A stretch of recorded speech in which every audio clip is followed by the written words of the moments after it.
Hello, it's Mrs. Gillum, and I'm here today to share with you another lesson about vowels. This lesson was designed for grades 1 through 3, but everyone's welcome to join in.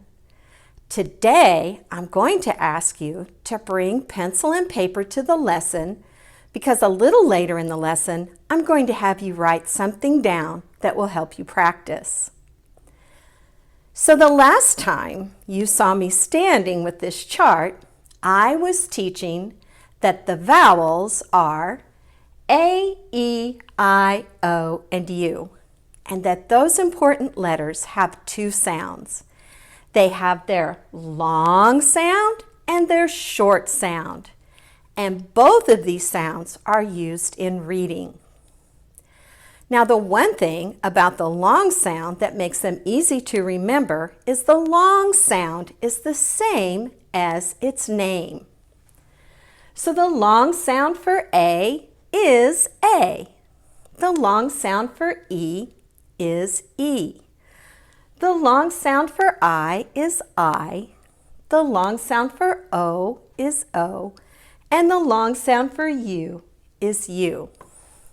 If those were the only sounds that the vowels made, reading would be a lot easier, but vowels have another sound. The other sound is called the short vowel sound. And usually when an alphabet is being taught or on display, there is a picture with each letter that is there as a clue to remind you of the sound. So we're going to review the short vowel sounds. A's short sound is A, like apple. E's short sound is E, like egg. I's short sound is I, like igloo. O's short sound is Ah, like octopus. And U's short sound is like umbrella. Now, right after we practiced that, we also looked at some words because when a vowel is alone in a word or in a short part of a word, often, usually, it says its short vowel sound, which helps us as readers when we're reading shorter words and shorter word parts. So we practiced with words like this one, T, A, P. We knew this sound was A, like apple, because there's no other vowels to help this vowel make a different sound. We also practiced words like this, E, T, met.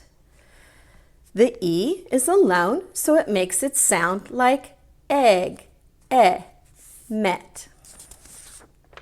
We practiced tip, T, I, P, tip. And as a reader, seeing this vowel alone, we knew this sound would be I. Here's another example. A, P, mop. The O in the middle of mop says ah because the O is alone. And the last example for review, T, tum. The U says because it's alone in this word. Well, vowels aren't always alone, and so different rules apply. And today I want to teach you a new rule about vowels. So I'm going to bring around another chart.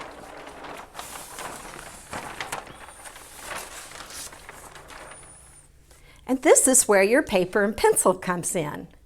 I want you to write down these 6 vowel pairs.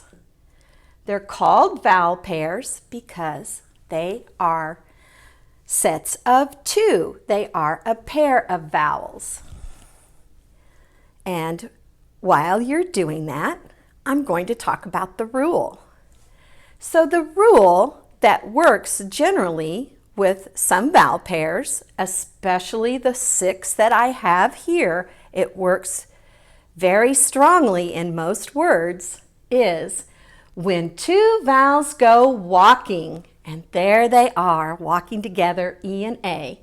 The first one does the talking, which means the second one doesn't say anything or make a sound in the word. What does this one say? It says its name. So when I see words that have EA, OA, AI, EE, OE, or UE, I know I can apply this rule. 2 vowels are walking. The first one will speak. It will say its name. Its name is E. So the sound in this word that has EA in it would be E. OA goes walking. The first one does the talking. And what would O say? Its name. It would say O. If A and I go walking, only the A does the talking, and what would it say? It would say its name, A. Now EE is walking together, side by side. The second one doesn't speak, and the first one says its name, E. OE, go walking. The first one does all the talking, and what does it say? That's right, its name. And finally, UE. When they walk, the first one talks, the second one's quiet, it says its name, so it says you. So we can practice that with some words. So here we have a word with EA in it. EA, walking together. We're going to apply the rule that I just taught you. When 2 vowels go walking, the first one does the talking. What does it say? Its name. So I can read the word lead. Lead. So this word is lead, and this vowel didn't say anything. This one did all the work. Let's try another. EA are together. The first one talks, the second one doesn't. This says its name. So I can sound this out. T, E, M.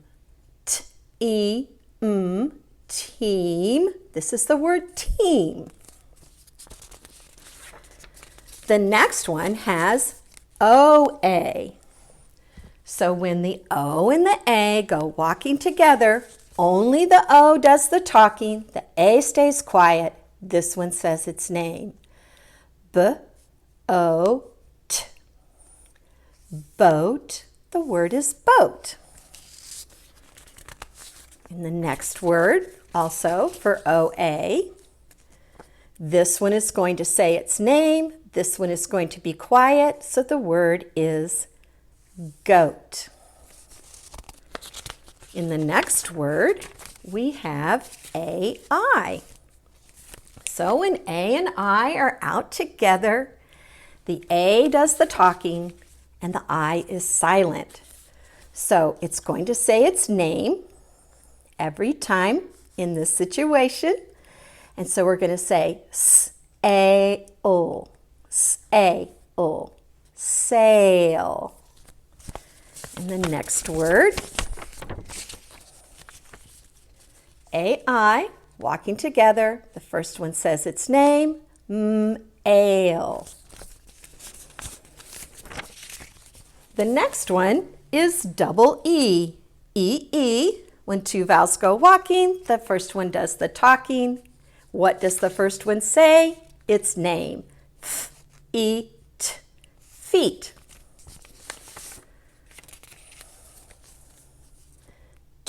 What do I do here? When 2 vowels go walking, the first one does the talking. What should I say? E, tree. What's the rule? What should I say when I see O-E? Does this one talk? Only this one. What does it say? That's right, its name. Toe. T-O.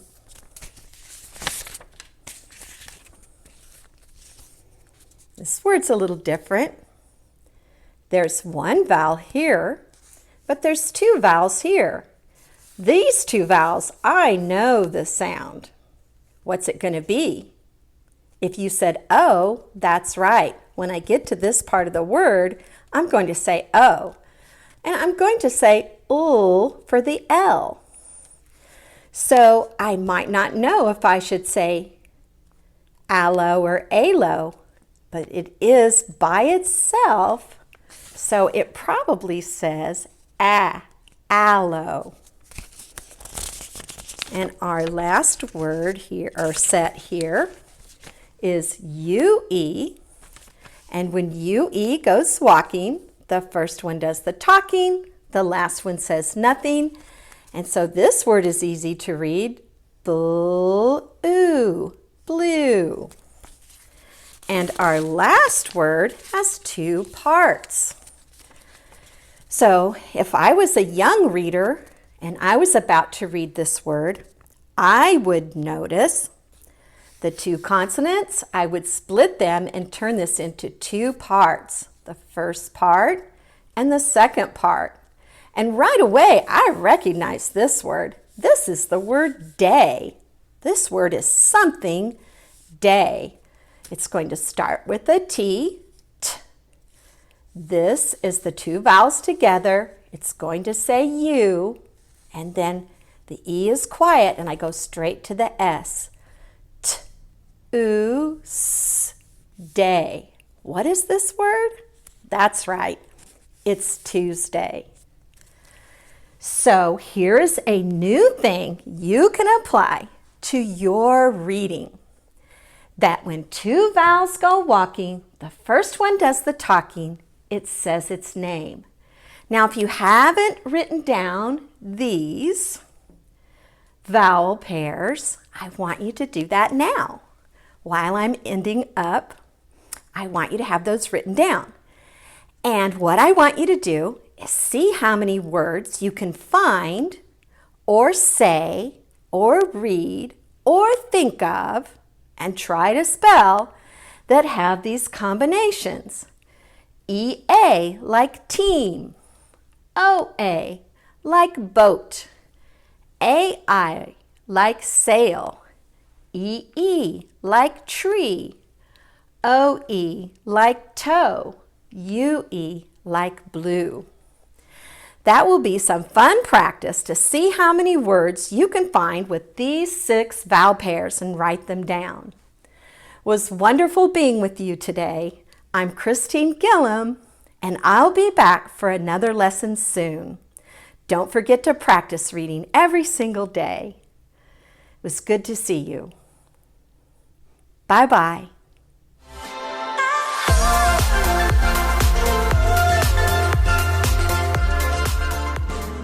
Kindergarten is great at Kansas City Public Schools. I know they have really good teachers. I know this is a great school. They teach them stuff that I thought my kids would never be able to know at the age of 5. Since deciding to send our kiddos to a neighborhood school, we've become even more of a part of our community. Now is the time to enroll your future kindergartner for the new school year. Visit enrollkc.org today.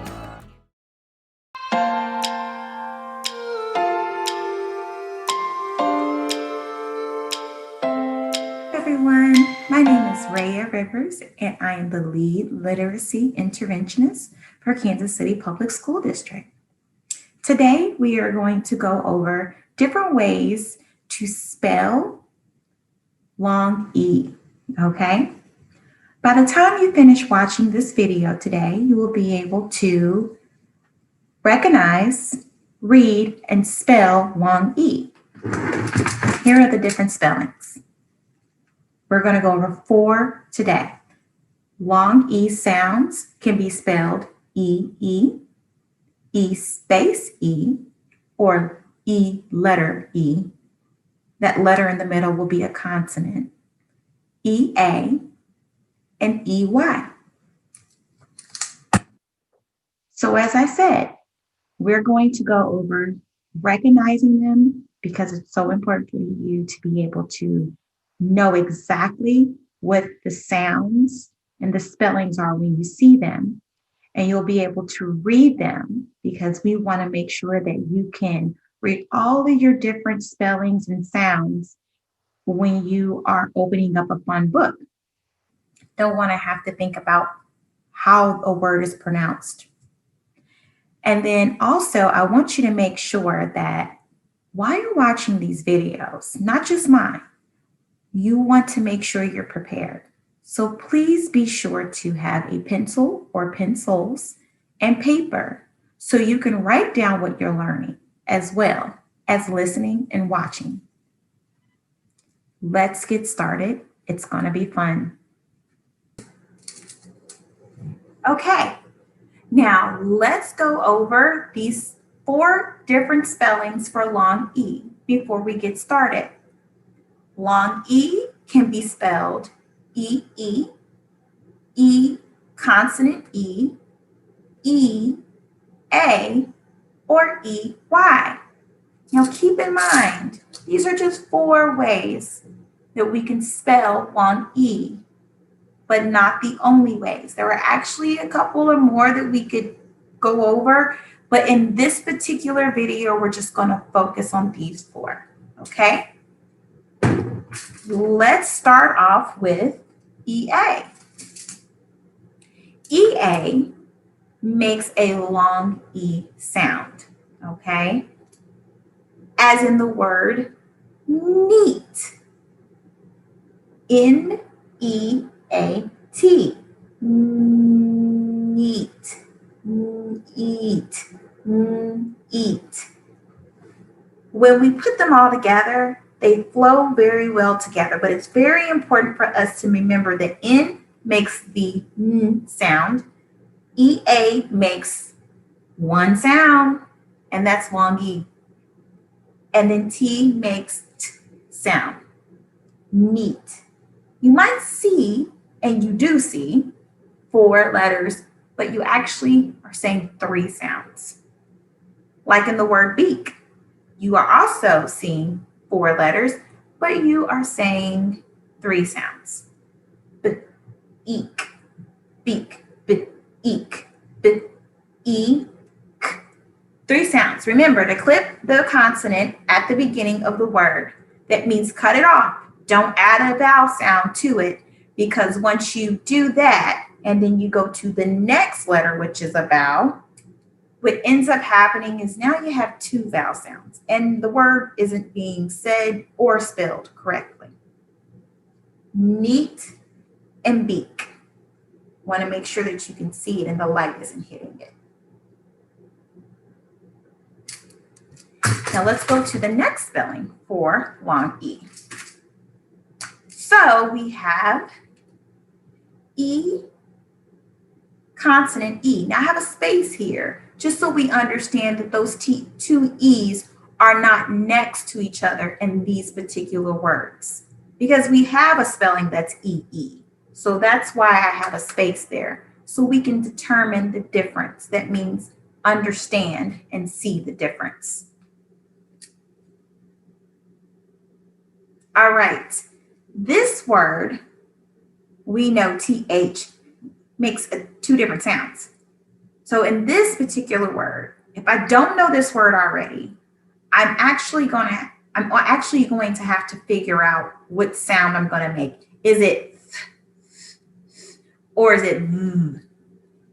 So looking at this word, I remember seeing this word when my teacher reads to me. I've seen this word when my parents read to me. And I've seen the word before. And I remembered that it's actually going to say these. As you have learned before, and hopefully remember, that when E is at the end of a word, it's silent. The vowel before it in the middle is the vowel that will say its name. As you can see, it's E. So E is going to make its own, say its own name. So E, again, by itself is making the long E sound, and it's able to do that because of the polite silent E at the end. This E said, you know what? You were first. So you say your name. This word is these. Then we have, remember H, the sound that H makes is here, ear. E is silent, still important, but it doesn't say anything. Here. So we have these and here. And these are two words that have the E consonant spelling. The E consonant E spelling, sorry. Wanted to clarify that very quickly. Okay.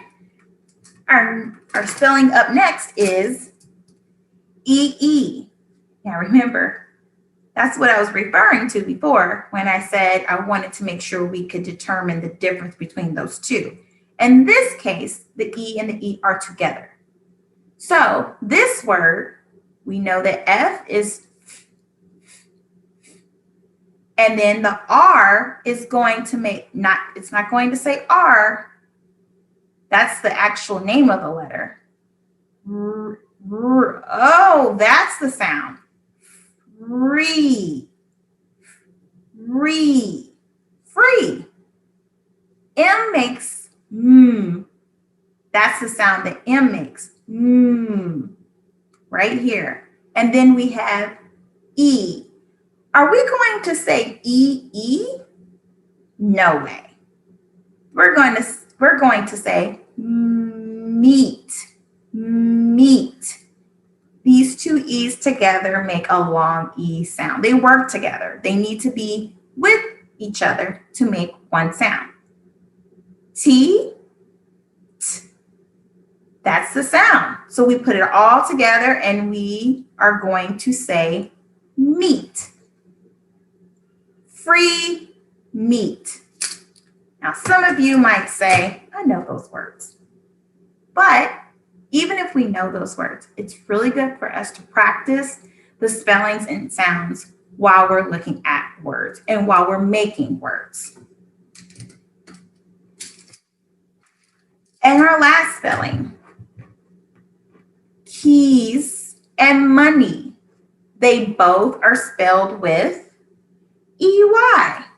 Well, okay, E and Y together make a long E sound. It's pretty cool. So we are looking at how many sounds here? Keys. Again, the E and the Y work together to make a long E sound. So we only have 3 sounds in keys. K, E, S, keys. Money. How many sounds do we have? E. Money. We have 4 sounds. Why? Because these are together. They need each other. They're only one sound. So we have gone over 4 sounds and we have made words that include these spellings. What I want you to do is, with the notes that you've written down, hopefully, you continue to make new words with these spellings. It is so important for us to practice because we know that if we practice, it's going to stick. We want to read without stopping. We want to read without being confused. Because if we can read our words as soon as we see them, the cool thing is that we can understand what we read. And that's so much fun. So keep practicing. See you in a little bit. Now let's practice 2 of the 4 ways that we've learned how to spell and say and read long E. We are looking right now at a sound symbol book. This particular sound book allows us to practice EE and EA spellings of long E. We have 4 pictures. The first one I'm looking at is a picture of a tree. The one next to it is a picture of a leaf. Below the tree, that looks like a picture of a queen. And then right next to it is a picture of a beach. Now I can already hear the sounds in all 4 of those words I just said. It sounds like they have long E sounds. Now, we are going to turn each page and see how those words are spelled. Let's go. Tree. Tree. It's spelled with 2 E's. Now, if you don't know this, remember, write it down. E and E makes a long E sound. Leaf. Oh, wow. Leaf is not spelled with 2 E's. It is spelled with E-A. That is the spelling for long E in the word leaf. Write it down. Queen. Queen is spelled with 2 E's, like tree was.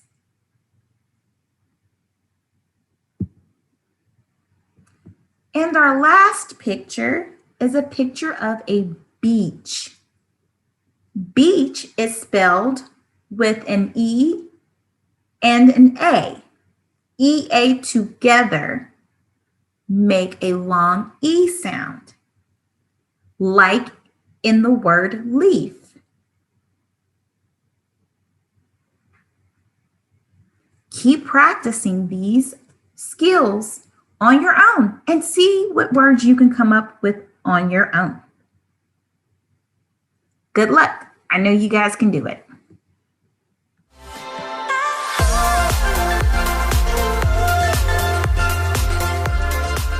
Southeast because of the culture, the band program, and restorative justice. I love Southeast because of the academics, sports, and students. I love Southeast because of the people, the energy, and the advanced classes. It's not a like. I love Southeast because the students here at Southeast are full of potential and they believe in achieving anything. We are Southeast. Southeast. We stand shoulder to shoulder. Join the Southeast family. Enroll today.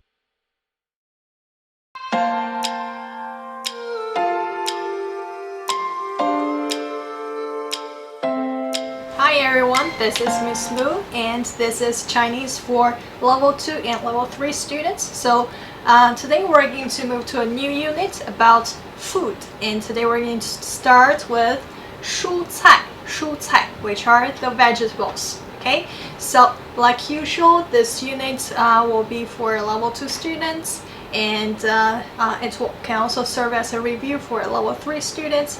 And also for beginners, you can also learn some vocabulary from this. And let's get started. Like usual, we're going to do a review of the things we learned last time. So last time we learned some sentence structures in the hobby unit, the 爱好 unit. Let's do a review, see if you can still remember the sentences. So first one, 一边 which indicates doing 2 things at the same time. So for example, 他一边跑步一边听音乐。他一边跑步一边听音乐。And then we also learned 正在 is doing something. So 他正在打网球。他正在打网球。So he is playing tennis. And we also learned 跟 somebody 一起 do something. Okay, so 我跟老师一起拉小提琴。我跟老师一起拉小提琴。So me and teacher, we play the violin together. Okay, so 跟一起 together with somebody to do something. So that's the review of last time, and today our goal is to I can see the vegetables I like in Chinese and the things you need. Like usual, you're going to use a pen and notebook to take notes. Okay, so let's get ready to learn. Like usual, we're going to start with the vocabulary. You don't need to take notes at the beginning because we're going to write down the characters in the second part of our lesson. Okay, so 你喜欢吃蔬菜吗？你喜欢吃蔬菜吗？ So remember, 你喜欢 do you like? 吃 means eat. So 你喜欢吃 do you like to eat? 蔬菜 vegetables. 你喜欢吃蔬菜吗？喜欢不喜欢？你喜欢吃黄瓜吗？黄瓜 So 黄瓜 is cucumber. 你喜欢吃土豆吗？你喜欢吃土豆吗？土豆 potato. 你喜欢吃生菜吗？你喜欢吃生菜吗？生菜 So 生菜 is lettuce. 你喜欢吃西红柿吗？你喜欢吃西红柿吗？西红柿 So 西红柿 tomatoes. 你喜欢吃西兰花吗？你喜欢吃西兰花吗？西兰花 broccoli. So these are the 5 vegetables. 蔬菜 we're going to learn today. Okay, so together after me with the pronunciation. 黄瓜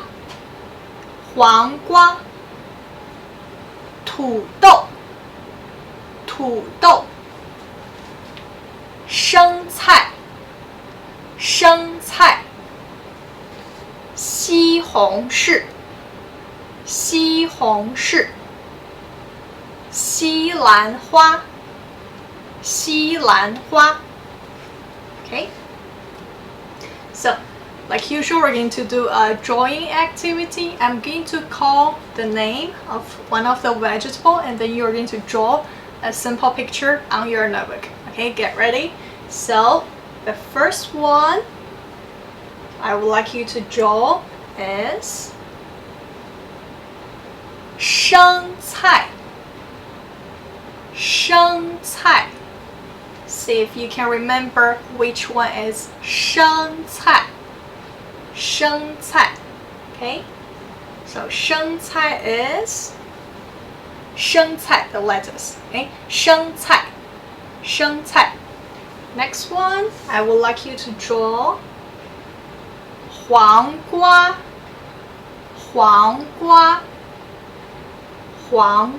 So which one is 黄瓜 黄瓜 is the cucumber. Okay, 黄瓜 And then let's try another last one. I would like you to draw 西兰花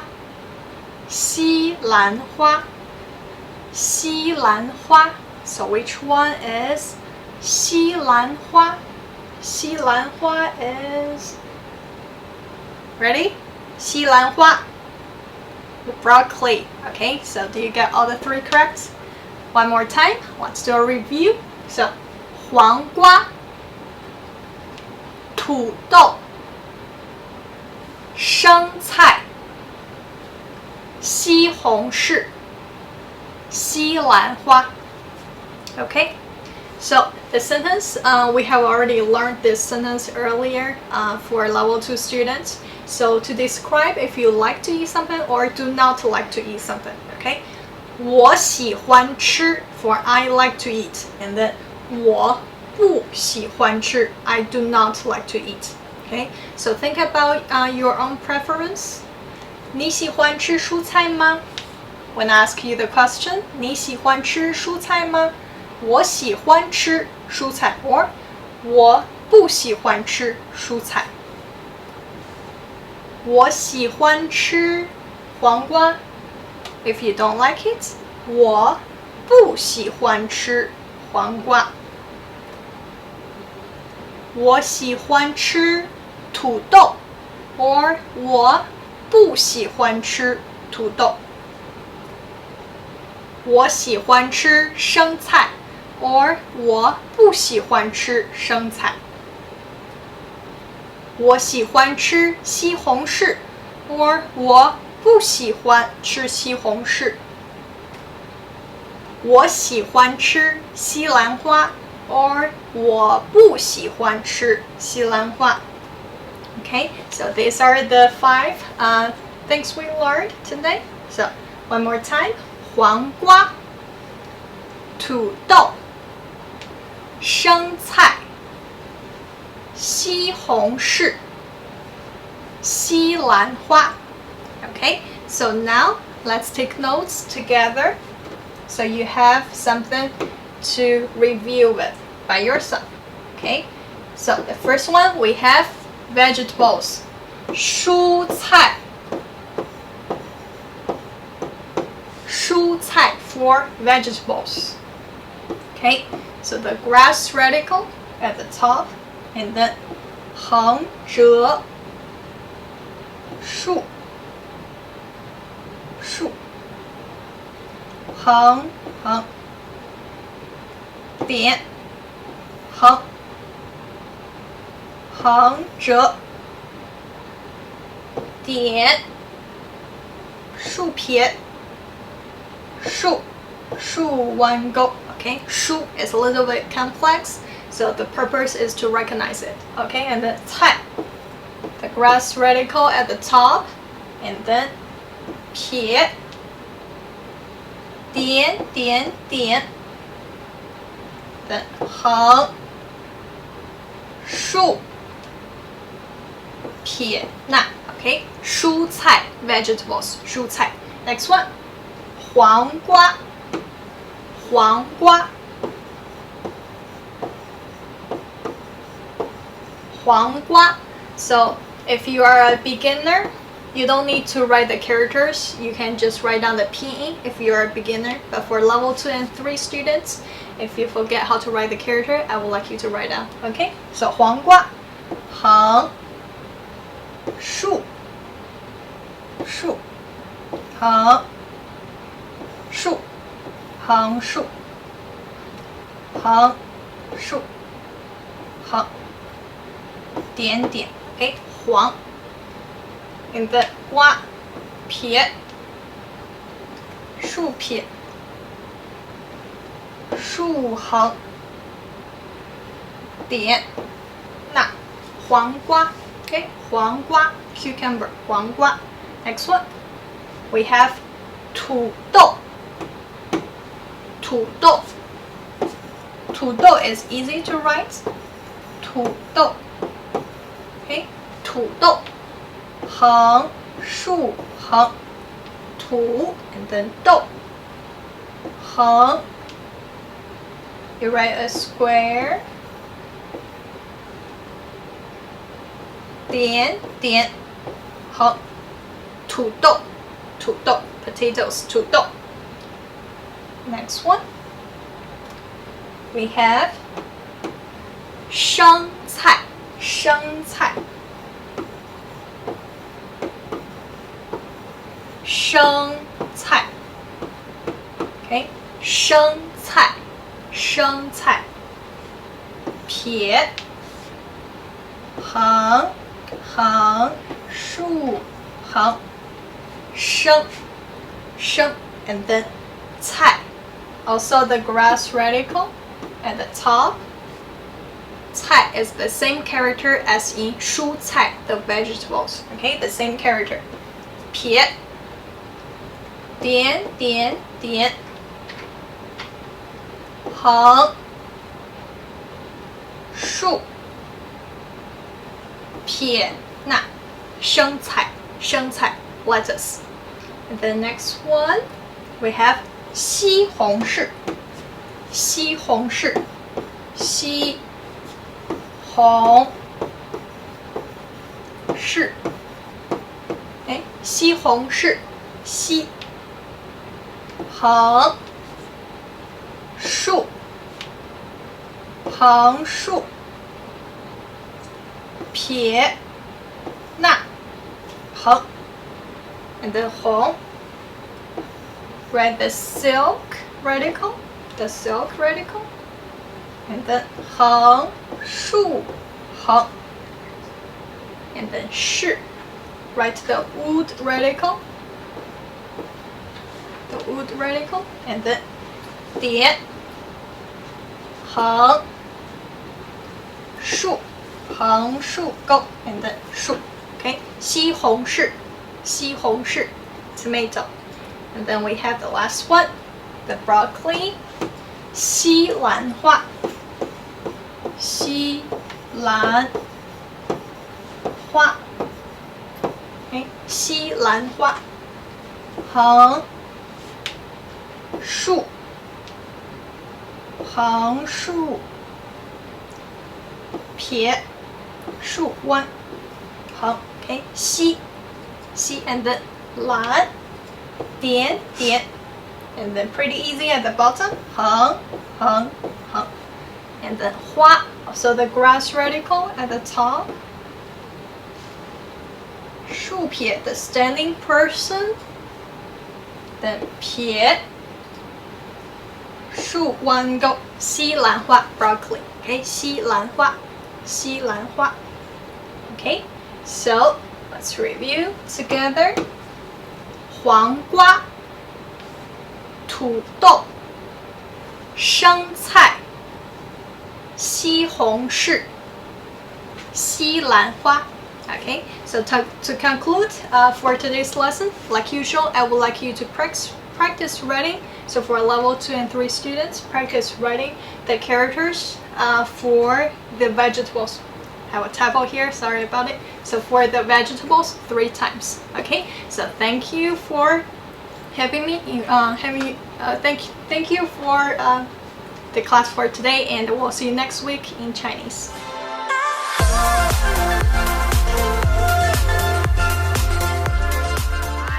Lincoln Middle. At Lincoln Middle School, students discover their talents and passions, where teachers plant the seeds of lifelong learning. I am Lincoln Middle, where excellence is nurtured. Students develop the skills to be successful in school, career, and beyond. Je suis Lincoln Middle. Lincoln Middle is the public school where your child will thrive and grow. Open a world of possibilities. Apply today. Learn more at enrollkc.org/Lincoln Middle.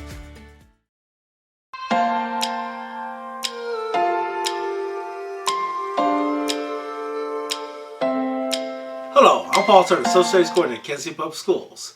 Welcome to Homeroom. Today we're going to talk more about the labor's response to big business in the Gilded Age. So what you need today is a pencil and paper and basically be ready to learn. Today's objective, we're going to explain the socio-economic change and continuities associated with the growth of industrial capitalism from 1865 to 1898. Remember, this is a huge era of change. This is a huge era basically where you start seeing the growth of the middle class. You start seeing people with leisure time. But to get there, we have to start talking about changes that are going on with the American workplace. So, you remember the Civil War, basically there was a labor scarce. You saw a lot of people die in the Civil War, especially in the South. You start seeing these industrial cities such as Atlanta, Birmingham, Alabama start popping up, but you had a scarcity in labor. Also, you had this huge immigration boom. See, these immigrants saw America as basically as a land of luxury and excess, right? So when they started coming over, labor saw them as cheap. They saw them as cheap, right? because these immigrants needed jobs to survive in this new world. So industrials saw these people as cheap labor. Immigrants wanted to Americanize. Basically, they wanted to find these unique identities. So a lot of times these immigrants would basically settle in these enclave cities. You heard Little Italy, like in New York. That's where they started settling with people that look like themselves and talk like themselves, right? Like Irish. A lot of them come to the Midwest, places like Kansas City, because a lot of people like them started settling in this area. They basically felt comfortable basically living with people around them. Cities clearly reflected basically the divided socio-economic conditions among class, races, ethnicities, and cultures, but represented new economic opportunities for all, right?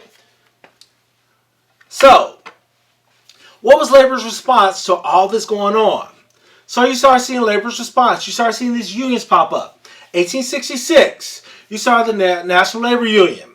It exceeded over 600,000 members, guys. That was a lot of people in this time frame become members of this union. So you started seeing it grow. You started seeing it manifest. But this first union only lasted about 6 years. It basically died off about 1872. And they ignored black women and Asians and workers basically in their needs. So now you start seeing again, you start seeing these unions starting going to these Protestant white males or these new immigrants basically become swelling their numbers up, but they were forgetting about African Americans, they were forgetting about women, and they're forgetting about Asians, right? People who've been here and doing the jobs along the side of these white males, right? So, by 1869, you start seeing the Knights of Labor. It started as a secret organization, but by 1881, it became this public organization. You start seeing these numbers just swell. Boom, right? You know, I always go that boom because that's a big point. You start seeing these numbers just grow, right? But they barred people who drink liquor, gamblers, lawyers, bankers from membership. And they wanted social and economic basically reforms going on through society. Some of the social reforms, basically you start seeing the temperance movement, right? Economics, you want to see an 8-hour workday, right? That all makes a difference. That was all part of these reforms that we're going to start talking about in the populist movement. The Knights of Labor. Basically, this was led by Terence Powderly. He had goals, right? We always talk about goals. He wanted an 8-hour workday. He wanted workers own factories. Basically, he was going back to this idea of Marxism, right? You know, the working class basically own the factories of labor, right? So that was that idea coming from. He wanted to abolish basically workers in child prisons. No longer did basically become a debt to this factory, right? That factory owes you a debt basically in your pay. And he wanted to just reform American society. And he wanted equal pay for men and women during this time frame. If they do the job, they deserve equal pay. This is basically a revolutionary idea that going forward we're still fighting about. And he wanted to abolish the federal bank system. He felt like the federal bank system was basically a crutch on the working class. So membership started growing, right? Remember, industrialists basically were led by these robber barons. 1885, again, these robber barons were emboldened. They knew that the federal government had their back. We talked about this last week when we talked about some of those quotes as far as President Hayes, you know, sending the National Guard, sending federal troops, they'll quash these strikes. So Elliott Gold, he knew that basically the federal government had his back if the strike would last, right? And people saw that. People saw these unions basically, he didn't realize this was a tactical error. Basically, this helped grow union membership during this time frame.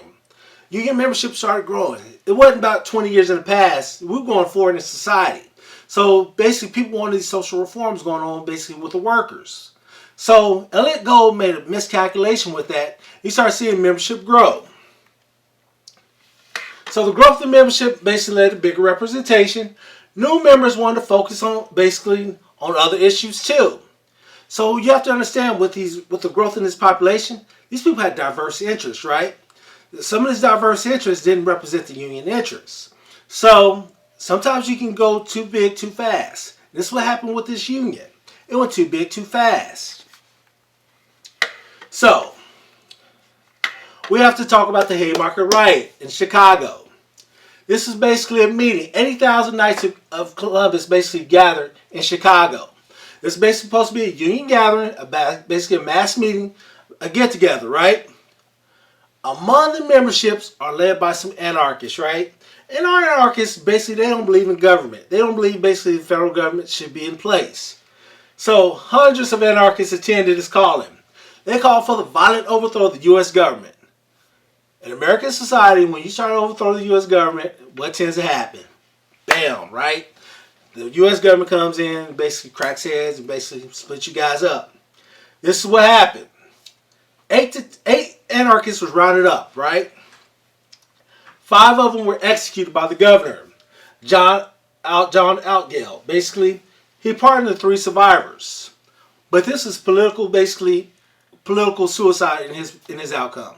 He tried to run for government for the next term. He actually was defeated roundly. The Haymarket Square bomb basically ruined the Knights of Columbus. Again, if we think about last week, we talked about the middle class, right? We talked about how the middle class didn't believe basically in these unions, didn't believe in workers' rights.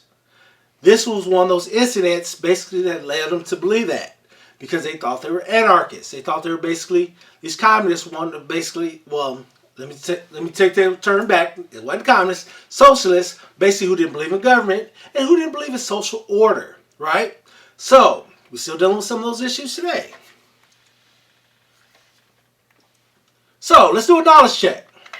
What are some ways that industrialists basically try to stop workers from unionizing during this time frame? Alright, they hire immigrant workers, right? So if I hire immigrant workers, they're cheap, right? I hired union busters to break up that strike. And we use federal government protections, right? Because we knew the federal government would come in and save our day if we basically just wait them out. So, now fast forward. 1886, American Federation of Labor was founded, right? By Samuel Gompers. He'll become the presidential candidate here in the future. We'll talk about him later. Basically, he demanded fair share for workers, better wages, better hours, and better working conditions. The whole thing that unions basically strive for. He basically put it in context, right? He wanted a bigger membership for all workers. But most of the people who joined basically the American Federation of Labor tended to be skilled labor, which only made 3% of the workers during this time frame. But he had big ideas. And some of those big ideas going forward basically helped reform American society. So Samuel Gompers was basically a forward thinker and understanding that society needed to change and what he thought about workers. He started seeing wins for labor during this time frame. So basically, those early unions, they basically built the foundation for what Gompers basically set forward. So the costs. From 1891 to 1899, strikes cost businesses $45 million during this time frame. Imagine that in today's society. That'd be close to probably about $4 billion during this time frame now. Alright? Business owners lost more money fighting strikers than meeting their demands. So now you start seeing this shift where owners are saying, you know what? Why am I fighting this? Basically, if I can get these workers on my side, I can get loyal customers too, right? So you start seeing basically business start shifting their minds, saying, you know what? Maybe we do need these social changes. Maybe less hours are better. Maybe we don't need to hire child workers. Maybe, you know what? Maybe some of these moms can stay home, basically take care of these kids. Maybe we need to reform American society. So you start seeing industrialists start thinking, maybe American society needed to change. Maybe I need to change my business practices. So this change in American society was huge during this time frame. And it helped lead to the age of labor. As we move forward, we're going to start talking about big gains in basic labor, especially with like the populist movement going forward in the next 20 years. So you start seeing America start to change. You start seeing workers with basically more free time. You start seeing this more of a leisure class going forward, and we'll talk about in the next lecture. Alright, so let's do what we do. Let's talk about what's going forward in American society. How did immigrants play a part in the growth of the labor movements? Alright, how did immigrants play a part? Basically, industrialists try to use them as a tool, right? So industrialists try to use them as cheap labor going forward in American society. But union saw them as basically to strengthen their ranks. So unions, basically, especially the same conference, American Federation of Labor, basically wanted to swell their ranks with these immigrant workers. In what ways were unions different during this time frame? Okay, so Goppers basically brought that vision of what these other unions wanted to do, right? So he talked about growing these ranks, correct? With, immigrants, with women, with blacks, with, with the Irish. While these other unions were like, you know what, we want Protestant white males part of our unions. So you start seeing this different contrasts with these unions during this time frame. So you start seeing the shifts though, right? American society was shifting during this time frame too. So by 1900, we started seeing more people joining unions. Let it be black, let it be immigrants, let it be women. You start seeing the growth in this union basic ranks because they saw these numbers basically improving the working conditions of the working class. No longer did we have to worry about kids getting their fingers cut off. No longer do we have kids working 16-hour work days. We can send the moms home right to work. So you start seeing that shift too, basically who was working during this time frame too. We're going to talk about all this in the next few lectures. So I want you guys to remember to put that in the back of your mind. So, the you-do.